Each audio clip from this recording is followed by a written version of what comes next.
Bem-vindo à Semana da Saúde Emocional. Estamos aqui nesta semana e nós vamos nos conhecer melhor. Eu quero te ajudar para que você possa ter uma qualidade de vida melhor. E uma das perguntas que eu ouço muito e que as pessoas, na maioria das vezes, não sabem diferenciar é o que é depressão e o que é ansiedade. Muitas pessoas confundem os sintomas da depressão com os sintomas da ansiedade. E às vezes está numa crise de ansiedade e pensa que está no meio de uma crise de depressão. Então eu quero esclarecer para você o que é a ansiedade. A ansiedade, ela é algo físico. Os seus sintomas são algo físico, é o seu corpo que vai sentir. Ou seja, você vai ter sentimentos como coração acelerado, que muitos chamam de palpitação no coração, tremedeira, dificuldade de controlar a respiração, porque tem muita dificuldade de respirar, a respiração se torna muito acelerada e uma constante sensação de mal-estar. E um outro sintoma que é muito comum é o excesso de apetite. Às vezes a pessoa tem uma fome que não consegue controlar e a pessoa come compulsivamente. E muitas das vezes as pessoas dizem para mim assim: ai, pastora, eu estou com depressão e a minha depressão está fazendo eu comer muito. Não, você está com crise de ansiedade. Depressão, os seus sintomas são emocionais. Não tem sintomas físicos em você. Você vai começar sentindo na depressão a sua alteração de humor. Seu humor vai ficar um pouco instável lá e cá, muito confundido com bipolaridade, mas ainda não é bipolaridade. Você vai se tornar uma pessoa mais fácil de se irritar ao longo do dia, de perder talvez a estrebeira ao longo do dia, e você vai ter diferenças, vai ter alteração no seu comportamento. Talvez você é uma pessoa muito sociável, você vai deixar de ser tão sociável. A pessoa com depressão, ela gosta de ficar sozinha. Por quê? Porque ela tem uma tristeza interior que não passa. Ela tem uma necessidade de viver sozinha no seu mundo. Então ela fica ali com a sua dor no seu mundo. É uma tristeza imensa. Ela não tem vontade de fazer nenhum tipo de atividade física. Para ela, levantar e ir para o banheiro, tomar um banho já é uma atividade física imensa, porque ela não tem vontade de nada. Ao contrário da ansiedade, que te dá um apetite acelerado, a depressão, na maioria das vezes, ela tira completamente o apetite da pessoa que está deprimida. Ele não tem vontade de comer. A sua tristeza é tão grande que você simplesmente não tem vontade de comer nada. E uma sensação de culpa. A pessoa com depressão, geralmente ela se agarra em alguma coisa e é muito normal essas pessoas sentirem muita culpa. Culpa de tudo, culpa por tudo. Tudo que acontece é minha culpa, sabe? Ela tem a necessidade de sentir culpa. E ela tem dificuldade de concentração. Começa a falar uma coisa e ela não consegue se concentrar no trabalho, ela não consegue se concentrar no estudo, ela não consegue se concentrar em nada, ela tem dificuldade de concentração. Então, o primeiro passo é você identificar, saber se conhecer, saber o que é ansiedade, saber o que é depressão. E as causas mais comuns para tanto um quanto o outro, mas principalmente a depressão, são traumas na infância. Às vezes você carrega um trauma, você carrega uma dor na sua infância, que ela doeu tanto que você guardou e aquilo vai te matando por dentro, aquilo vai, sabe, te corroendo por dentro. Então, essa é uma das causas de uma pessoa deprimida. Outra causa, mudança de vida. Muitas das vezes a mudança de vida repentina, talvez mudança de uma cidade para outra, mudança de um lugar para o outro, nesse quadro atual que nós estamos, De repente nós éramos muito sociáveis, gostávamos de sair de final de semana, ir para pizzaria ou reunir a galera em casa, os amigos em casa para um churrasquinho. Agora, o mais prudente é você ficar em casa. O mais prudente é você sair o mínimo possível. Então houve uma mudança, inclusive no nosso comportamento. Houve agora a mudança do distanciamento, você já não está tão próximo, já não existe tanto toque, tanto abraço como existia antes. As pessoas agora, a gente já precisa, quando sair e for conversar na rua, tá usando máscara. Houve uma mudança no nosso comportamento. E por haver essa mudança no nosso comportamento, nós ficamos emocionalmente abalados. Agora existe aquela possibilidade, será uma gripe, um espirro, e será que é, será que não é? Começa com uma ansiedade, porque começa com aquela incerteza, mas muitas pessoas nessa pandemia entraram literalmente dentro do casulo da depressão e não conseguiram sair dele, se desesperaram. E eu tô aqui para te ajudar a não entrar nesse casulo da depressão. Outro fator são percas. Às vezes as pessoas perdem um ente querido. A perda da nossa liberdade, como eu disse anteriormente, foi um fator também muito drástico, muito significativo. Doenças físicas. Quer ver uma pessoa deprimida? Dizer para ela que ela está com uma doença e que aquela doença não tem cura, ou que aquela doença vai passar por um processo muito longo e a pessoa se desespera. O desespero, muitas das vezes, na maioria delas, leva as pessoas a um quadro de depressão e muitas das vezes até irreversível. Por que eu digo isso? Porque tem pessoas que chegam ao cúmulo de até mesmo se suicidar por causa de um quadro de depressão. A baixa autoestima, não ver valor em si próprio, não olhar para si e enxergar os pontos positivos, não enxergar o que a vida tem de bom, o quão útil você é, mas olhar para si e ver somente defeito, não enxergar o seu valor. Isso é um fator muito, muito sério e um fator muito determinante no quadro de depressão. E excesso de críticas.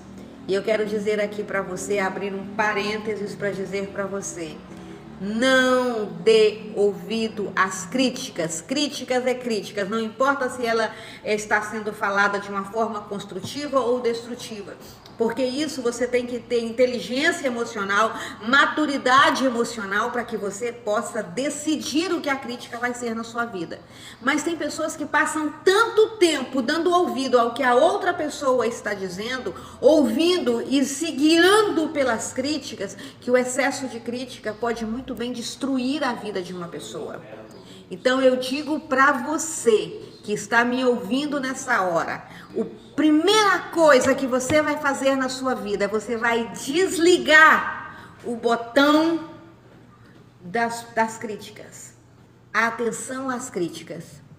Você comece a entender, comece a treinar a sua mente, a entender que quem deve dar palpite na sua vida, quem deve criticar você, primeiro, tem que ser uma pessoa muito íntima, que te conhece muito bem. E segundo, essa pessoa já tem que ter passado pelo caminho que você passou, ela tem que ter enfrentado os problemas que você enfrentou e ter tido êxito em cada um deles. Ela tem que ser muito bem sucedida emocionalmente, espiritualmente, para que ela possa dizer, porque aí ela não vai estar fazendo uma crítica, ela vai estar te dando um conselho, ela vai estar te dando um direcionamento.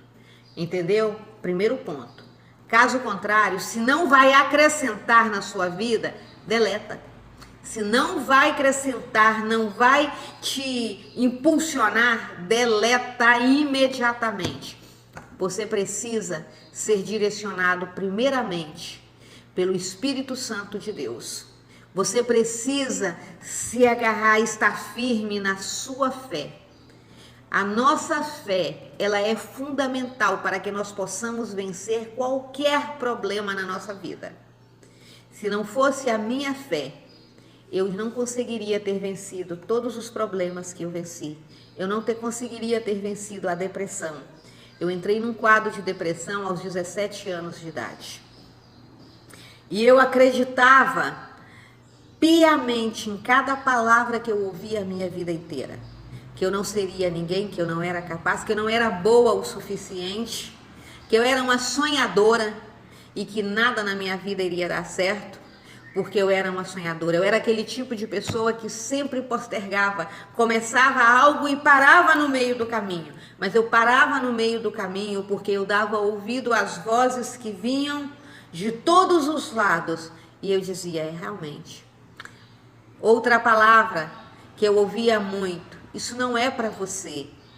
Não, a pessoa para fazer determinada coisa, ela tem que ter estudado muito, ela tem que ser isso, ela tem que ser aquilo. Gente, para você desempenhar algo, basta você acreditar em si e acreditar que há um Deus no céu que está te guiando e acreditar na palavra dele que diz que você é mais do que vencedora em Cristo Jesus. Por isso eu digo que a sua fé é o primeiro fundamento para você alcançar tudo o que você precisa. Muitas das vezes as pessoas que estão com depressão acreditam fielmente na palavra do médico que diz isso só é resolvido com o remédio, você tem que tomar remédio. Eu não sou contra tomar remédios. E eu tomei remédio mais de 20 anos. Eu passei mais de 20 anos da minha vida tomando os famosos TANs. Para você que está com depressão, com ansiedade, você vai saber. Lexotan, Bromazepam, Diazepam e tudo quanto é TAN. Além da famosa fluoxetina para quem tem ansiedade. Isso resolveu alguma coisa na minha vida? Não, isso só me trouxe mais e mais problemas. Eu estou falando com vocês da minha experiência. Eu não estou dizendo que você não pode ou não deve se medicar. Eu estou dizendo, contando para você a minha experiência. Isso só me trouxe mais e mais problemas. Porque cada vez mais eu me afundava na depressão, cada vez eu ia mais fundo. Mas sabe o que foi bom de eu ir cada vez mais fundo? Porque chega um momento que você descobre que está no fundo do poço. E quando você está no fundo do poço, não tem mais para onde você cair. Não tem mais para onde você descer. Aí é nessa hora que você tem que tomar uma decisão. É nessa hora que você tem que dizer, ei, eu não quero ficar aqui, eu quero sair. E você olha para cima e você vê que lá em cima é a saída do poço. Que lá em cima tem uma luz. Então o fundo do poço é o melhor lugar para quem está na depressão. Por quê? Porque o fundo do poço é o lugar que te dá impulso para você se levantar e lutar e ir à frente. E ir à luta para você sair dele. É por isso que eu estou dizendo para você. Não dê atenção às coisas que o mundo fala para você. Comece dando atenção para aquilo que Deus fala no seu coração. Sabia que tem muitos sonhos, muitos desejos nossos, que não são nossos. É Deus plantando em nós. Eu quero dizer para você aqui algo que me chama muita atenção na história de José. José do Egito, aquele lá da Bíblia. Ele teve um sonho e no sonho ele liderava a sua família, ele liderava os seus irmãos. E quando ele abriu a boca e contou para a sua família, até o seu pai chamou a sua atenção. Os seus irmãos ficaram tão furiosos que acabaram colocando ele dentro de um poço e depois vendendo ele como escravo. Mas aquele sonho que José teve não era um sonho dele. Não era um desejo dele, era algo muito grande que Deus estava sonhando para José. E José terminou não apenas sendo o líder da sua nação, José terminou sendo líder de uma nação. E muitas das vezes, muitos desejos que você tem, muitos dos sonhos que você tem e que muitas pessoas dizem você é uma sonhadora. Põe o pé no chão, acorda para a sua realidade. Muitas das vezes esses sonhos é Deus colocando no seu coração, porque Ele quer te levar a um nível mais além. Ele quer fazer de você um instrumento nas mãos dEle para impactar vidas nessa terra. Eu quero te contar um pouquinho da minha história. Eu sou filha única e como filha única fui protegida de uma certa forma porque a minha mãe não deixava eu sair para a rua para brincar com os coleguinhas. E minha maior brincadeira era dentro de casa, enquanto ela trabalhava, eu estava debaixo da mesa que ela usava para trabalhar. Mas ali eu tinha os meus sonhos e conversava comigo mesma. Eu tinha uma necessidade de aprender a ler, de ler e ler muitos livros, e eu lia. E o interessante é que teve uma época da minha vida, no auge da minha depressão, que eu gostava muito de ler romances. Aquelas histórias de amor me inspiravam. E eu tinha um sonho que eu acalentava dentro do meu coração, que era um dia eu vou viver uma história de amor tão linda quanto essas que eu tenho ouvido. E aí eu imaginava que um dia eu iria ensinar alguém a viver aquela história de amor linda e maravilhosa. Sabe o que aconteceu?